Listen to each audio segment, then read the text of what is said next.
There is going to be a very big change coming to Social Security in 2023. We're going to be discussing that, what exactly that change is going to be, and how that could impact all of Americans.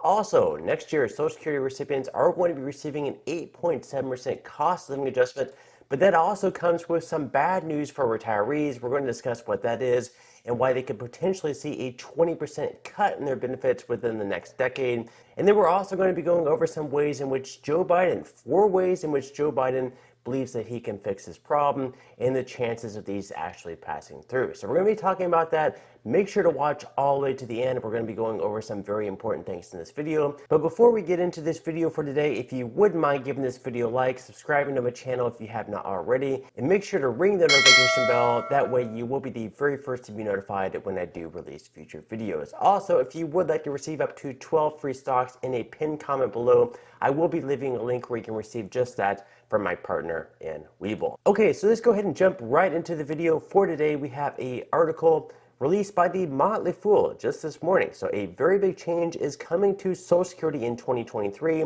and it will impact you even if you are not getting benefits. So this is very important right here. So it says, do yourself a favor and prepare in advance. Although Social Security has been around for quite some time, the program's rules have a tendency to evolve. In fact, each year, Social Security generally undergoes a number of changes based on inflation. So every single year, we see these new changes rolled out by Social Security. Sometimes it can be hard to keep up. Next year, for example, seniors on Social Security will be getting an 8.7% cost of living adjustment. That's the largest raise to come through in decades, and it's based on soaring inflation that hammered consumers during 2022's third quarter. So there is going to be the largest raise in over 40 years. These are huge changes taking place. Next year, workers who claim Social Security before full retirement age will also be able to earn more money without it affecting their benefits, given that some beneficiaries may have returned to a job in some capacity to cope with higher living costs. That's a good thing. But one big incoming Social Security change is directed at workers, not seniors receiving benefits. And if you're a higher earner, it's a change you really need to know about. You might lose more money to Social Security. Social Security's primary revenue source is payroll taxes, but workers don't automatically pay Social Security on all of their income. Rather, there's a wage cap that's set every year, and earnings beyond that threshold aren't taxable for Social Security purposes. This year, the wage cap sits at $147,000 per year, but next year is rising to $160,200. So it is going to be rising up just a little bit because of that cost of living adjustment. This means that workers will pay Social Security taxes on another $13,200 of their earnings. Now, the good news is that salaried workers don't have to cover their entire Social Security tax bill themselves. Rather, they get to split that burden with their employees. So Social Security tax rate is 12.4%. It'll be 6.2% that the employee pays in, and then the employer will match that at 6.2% to cover the full 12.4%. Says, but still, the Social Security tax rate is 12.4%. So if you're a higher earner who's now looking at taxes on another $13,200 of income, it could mean losing an extra $818.40, with your employer also paying an extra $818.40. And of course, if you're self-employed, you're actually going to be paying that full amount. So in total, you're actually going to be looking at paying an extra $1,636.80 in Social Security taxes next year. Now, that's if you're a higher earner. If you earn less than that, like most Americans, it's not really going to impact you. And of course, if you're a very high earner, someone who's earning $1 million per year, because that Social Security tax is capped, it probably won't impact you paying that much either. Now, in addition to that, Social Security's largest raise since 1982 does come with some bad news for retirees. So even though there is going to be a very large raise, the largest in 40 years, 8.7%, just to keep up with inflation, of course, this is good news, it's better than nothing. This does come with some bad news. So this is also from the Motley Fool. It says Social Security benefits will get a big cost of living adjustment next year, but that good news may also have negative consequences for retired workers. Now look at this. I wonder why it could have bad news for retired workers. Inflation rocketed to a 4-decade high this year, so Social Security benefits will get an unusually large 8.7% cost of living adjustment in 2023. That ranks as the largest raise for retired workers since 1982 and the 4th largest raise in history. The 4th largest raise in history. Let that sink in. While that certainly qualifies as good news, the historic COLA may come with 2 unpleasant surprises. So we're going to jump into this. What are the 2 unpleasant surprises? What could be bad about an 8.7% cost of living adjustment. So here are the details that retired workers need to know. Number one, more retired workers will owe federal income taxes on Social Security benefits. So initially, Social Security benefits were exempt from federal income tax, but Congress changed the law in 1983, authorizing the taxation of benefits for individuals whose income exceeded certain thresholds. A second higher threshold was then added in 1993. So they went ahead and bumped this up in 1993, but oddly, those thresholds have never been adjusted for inflation. So even though they did bump that up in 1993, they did not attach this to inflation. So even though the value of the dollar has gone down and people are making more money, they did not actually attach whatever threshold this was in 1993 to inflation. So that is problematic because benefits have been adjusted for inflation. In other words, each COLA applied to benefits since 1983 has pushed more beneficiaries over the income thresholds. In fact, less than 10% of beneficiaries owe taxes on Social Security income when the law went into effect, but that figure is around 50% today, and a big COLA in 2023 will add momentum to the problem. So it was less than 10% of beneficiaries that owe taxes on their benefits on their Social Security income whenever the law went into effect, but that figure is around 50% today. So 50% of Americans are now paying taxes on their Social Security income. That is obviously a pretty big problem.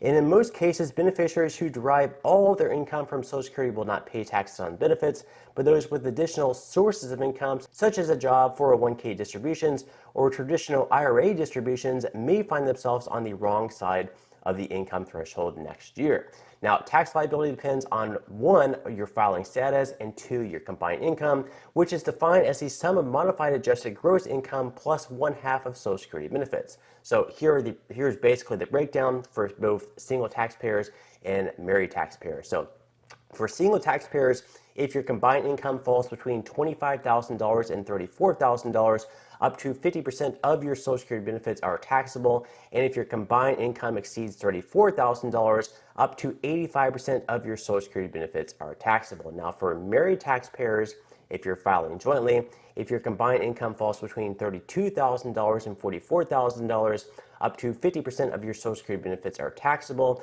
But if your combined income exceeds $44,000 per year, up to 85% of your Social Security benefits are taxable. Now, beneficiaries who owe taxes on Social Security benefits have two options. They can either make quarterly estimated payments to the IRS, or they can request that federal taxes be withheld from the benefits by completing a Form W-4V. Also noteworthy, retired workers should bear in mind that 12 states tax Social Security benefits too. Now, in addition to the tax problem with these benefits, the Social Security Trust Fund may also be depleted earlier than anticipated as well. So the aging baby boomer population has created a financial problem for the Social Security program. Costs are rising more quickly than revenue. And in fact, the Social Security program has ran a $56 billion deficit in 2021, and that trend is expected to continue indefinitely. So what? The Social Security Trust Fund is on track to be depleted by 2035, and the program is facing a $20 trillion shortfall through 2096, according to a board of trustees. That does not mean retired workers will completely lose benefits, but it could lead to a pay cut if Congress fails to resolve the problem. Specifically, if the trust fund is depleted by 2035, income taxes would cover only 80% of the scheduled benefits. So we're looking at a 20% pay cut. I mean, it's going to be an 8.7% jump this year, but by 2035, if they don't come to a resolution, that could mean a 20% cut in your benefits. This would be very significant. Unfortunately, the Board of Trustees did not anticipate an 8.7% cost of living adjustment in 2023. The projections discussed in the previous paragraph are based on the assumption that benefits would rise by no more than 5.14% next year. In other words, the unusually large Social Security COLA could accelerate the depletion of the Social Security Trust Fund. So instead of looking at 2035, perhaps we could be looking at maybe 2033 or 2034. It's going to speed up the rate at which this fund is going to be depleted by. On the bright side, the politicians in Washington are well aware of the problem, and many government officials have proposed potential solutions. So we do have 4 solutions by President Biden.